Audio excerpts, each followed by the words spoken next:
Welcome to DR study circle. మనకు రీసెంట్గా జరిగినటువంటి 2026 టెట్ పేపర్లో సైకాలజీ బిట్ డిస్కస్ చేద్దాం.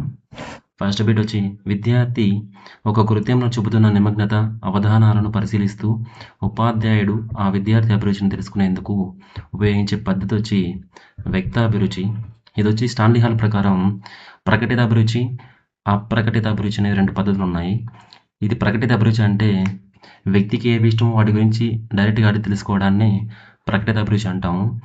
అప్రకటిత అభిరుచి అంటే వ్యక్తి దేని మీద ఎక్కువ నిమగ్నత చూపిస్తున్నాడు, దేని మీద ఎక్కువ ఇంట్రెస్ట్ చూపిస్తున్నాడు, ఉపాధ్యాయుడు ఒక కృత్యం ద్వారా తెలుసుకోవడాన్ని అప్రకటిత అభిరుచి అంటారు లేదా వ్యక్తాభిరుచి అంటారు. సో ఆన్సర్ ఈస్ 2, వ్యక్తాభిరుచి correct. Next second question, on memory గ్రంథ రచయిత ఎబ్బింగ్హాస్. నెక్స్ట్ బండూరా పరిశీలనాత్మక అభ్యసన ప్రక్రియలోని దశ అంశానికి చెందనిది ఏది? బండూరాలో 4 పద్ధతులు ఉన్నాయన్నమాట. అవధానం, ధారణ, నిష్పాదన, పునర్బలనం. ఈ 4లో లేనిది వచ్చేసి నిబంధనం. యాక్చువల్గా ఇది నిష్పాదన ఉండాలి, నిబంధనం ఇచ్చాడు, తప్పు. దీనికి ఆర్డర్ గుర్తుపెట్టుకోవడానికి ఏంటంటే మేము చదివేటప్పుడు అదాని పుష్పం అని గుర్తుపెట్టుకో. ఆ అంటే అవధానం, ధా అంటే ధారణ, నీ అంటే నిష్పాదన, పు అంటే పునర్బలం. అదాని పుష్పం అని గుర్తుపెట్టుకోవాలన్నమాట. నెక్స్ట్ నేర్చుకున్న విషయం తక్కువ కాలం మాత్రమే గుర్తుండే స్మృతి, నిష్క్రియాత్మక గుర్తి. తార్కిక స్మృతి అంటే ఒక విషయాన్ని అనేక కోణాలు నేర్చుకుని అవగాహనతో జ్ఞాపకం పెట్టుంటాడు కాబట్టి అది తార్కిక స్మృతి. నిష్క్రియాత్మక స్మృతి అంటే దీంట్లో కృత్యాలు ఉండవు, ఏముండవు, ప్రయోగాల ద్వారా ఏం నేర్చుకోడు, మామూలు బట్టి కొట్టి నేర్చుకుంటాడు కాబట్టి ఇక్కడ తక్కువ కాలం మాత్రమే గుర్తుంటుంది. అదే క్రియాత్మక స్మృతి అంటే కృత్యాల ద్వారా ప్రయోగాల ద్వారా నేర్చుకుంటాడు కాబట్టి ఇది చాలా ఎక్కువ కాలం గుర్తుంటుంది. ఇంకా దీర్ఘకాలిక స్మృతి అంటే దీన్ని ఎలాబొరేటరీ రిహార్సల్స్ అని కూడా అంటారు.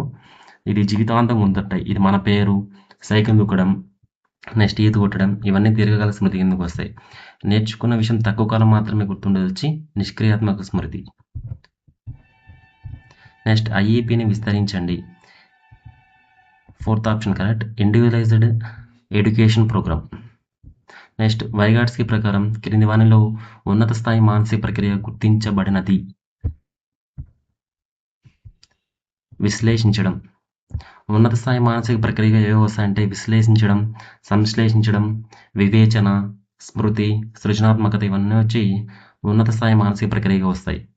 అదే దిగువ మానసిక ప్రక్రియ అంటే ఈ గుర్తించడం, తెలుసుకోవడం, పోల్చడం, అవన్నీ వచ్చి దిగువ మానసిక ప్రక్రియగా రావడం జరుగుతుంది వైగాట్స్కి ప్రకారం. నెక్స్ట్ హిందీ మాతృభాష గల విద్యార్థి ఉర్దూ మాట్లాడడానికి నేర్చుకునే సందర్భంలో జరిగే అభ్యసన బదలాయింపు రకం. ఇది అనుకూల బదలాయింపు. ఎందుకంటే హిందీ మాట్లాడే వ్యక్తి ఉర్దూ కానీ ఈజీగా నేర్చుకునేస్తాడు కాబట్టి ఇది మన అనుకూల బదలాయింపు రకం. నెక్స్ట్ సృజనాత్మక ప్రక్రియలో ఒక వ్యక్తి సమస్యను పక్కన పెట్టి వేరొక పనులు నిమగ్నమయ్యే దశ. ఇక్కడ ఏమున్నాయంటే ఫస్ట్ సృజనాత్మక ప్రక్రియలో సన్నాహ దశ, గుప్త దశ, అంతర్దృష్టి దశ, నిరూపణ దశ ఉంటుంది. సన్నాహ దశలు అంటే విద్యార్థి ఒక విషయ సామగ్రి అంతా నేర్చుకునేసి పరిశీలించి సన్నాహం అవుతూ ఉంటాడు. ఈ గుప్త దశలో ఏమరంటే ప్రయత్నం విరమించి వేరే ఎప్పుడైన దృష్టి మరలిస్తూ ఉంటాడు అనమాట ఈ గుప్త దశలో. మళ్ళీ ఈ అంతర్దృష్టి దశ చేసిన తటాలన మనకి ఏదో ఒక ఆలోచన వస్తుంది, మెరుపులా సమస్య పరిష్కారంలా గుర్తిస్తాడనమాట. ఈ నిరూపణ దశలో ఏమంటే ఆ కనుగొన్న పరిష్కారం మెరుగ్గా ఉందో లేదని చెక్ చేసుకోవడాన్ని ఈ నిరూపణ దశ అనమాట. సో ఈ గుప్త దశ కరెక్ట్ ఆన్సర్. ఒక వ్యక్తి సమస్యను పక్కన పెట్టి వేరే పనులు నిమగ్నమయ్యేది వచ్చి ఈ గుప్త దశలో నిమగ్నమవుతాడు. నెక్స్ట్ కరికులం తప్పనిసరిగా ప్రతిఫలించాల్సినది.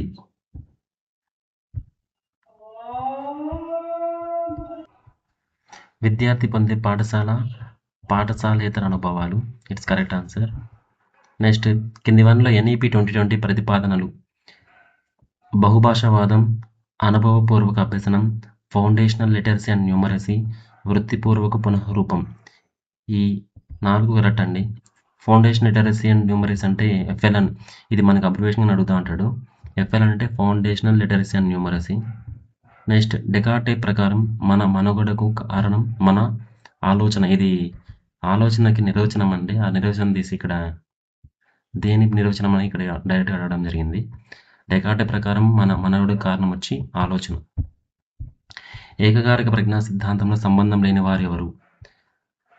థర్స్టన్ ఆన్సర్ అండి. థర్స్టన్ వచ్చి సామూహిక కారక సిద్ధాంతం రచించాడు. నెక్స్ట్ బినే టర్మన్ అండ్ స్టెర్న్విల్ వచ్చి ఏకారక సిద్ధాంతం. నెక్స్ట్ బహుకారక సిద్ధాంతం వచ్చి థారండైక్. ద్వికారక సిద్ధాంతం వచ్చి స్పియర్మెన్.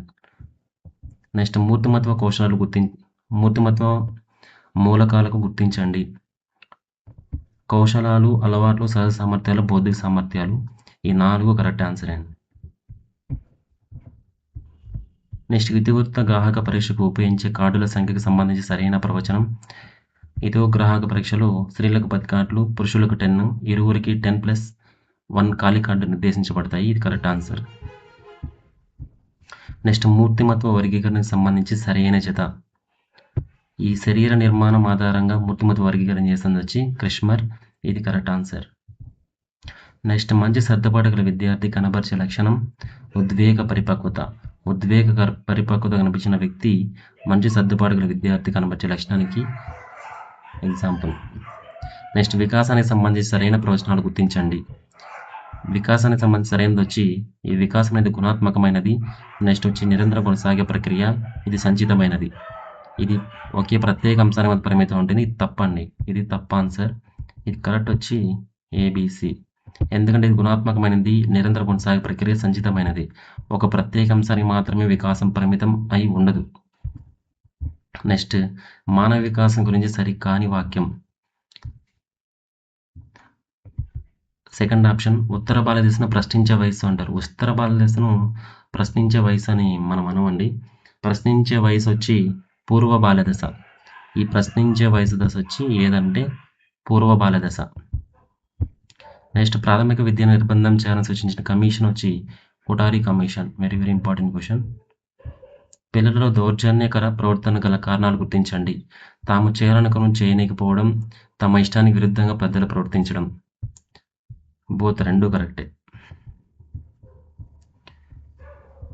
ఉద్వేగాల ప్రదర్శనలో స్వీయ క్రమబద్ధత పాటించు దశ ఉత్తర బాల్యదశ. ఉద్వేగాలు బాగా అదుపులో ఉండేది స్వీయ క్రమబద్ధత పాటించవచ్చు ఉత్తర బాల్యదశలో. నెక్స్ట్ ఉద్వేగ వికాసానికి సంబంధించి సరైన సమాధానాన్ని ఎన్నుకోండి. బ్రిడ్జెస్ ఉద్వేగ వికాసంపై పరిశోధన చేశారు. లౌటన్ భయంపై పరిశోధనలు చేశారు. ఇది మనకి both A and B correct, రెండు కరెక్టే. బ్రిడ్జెస్ ఉద్వేగ వికాసంపై పరిశోధన చేశారంటే బ్రిడ్జెస్ ఉద్వేగాలు తట్టుకోలేక బ్రిడ్జ్పై ఎక్కేసాడని గుర్తుపెట్టుకోండి. నెక్స్ట్ లోటన్, మనం మామూలు లోటస్, ఇది యాక్చువల్ పేరు. భయంపై పరిశోధన చేసింది. భయంలో అంటే లోటస్, భయంలో అంటే లోటస్. ఇంకా మనకి కోపం మీద ఉన్నది. కోపం నుంచి రికెట్స్, కోరి అని పెట్టుకోండి. కోపం, రికెట్స్. నెక్స్ట్ వచ్చి అసూయ కూడా ఉంది. అసూయ అంటే సివిల్, ఆసి అని గుర్తుపెట్టుకోండి. అసూయ, సివిల్, అలా గుర్తుపెట్టుకోండి. నెక్స్ట్ కింది వారిని జతపరచండి. ఫోనాలజీ అంటే ఉచ్చరించే శబ్దాల క్రమం. నెక్స్ట్ సిమాటిక్స్ అంటే పదాలు ఉపయోగించే భాషను వ్యక్తపరచడం. ప్రాగ్మాటిక్స్ అంటే సందర్భానుసారంగా పదాలు ఉపయోగించడం. Option 2 correct. నెక్స్ట్ భాషా గ్రహణయంత్రం భావన ప్రవేశపెట్టింది చామ్స్కీ. ఇది లాంగ్వేజ్ అక్విజిషన్ డివైస్. ఇది ఇంపార్టెంట్గా వస్తూనే ఉంటుంది ఇది, ఈ బిట్ కూడా.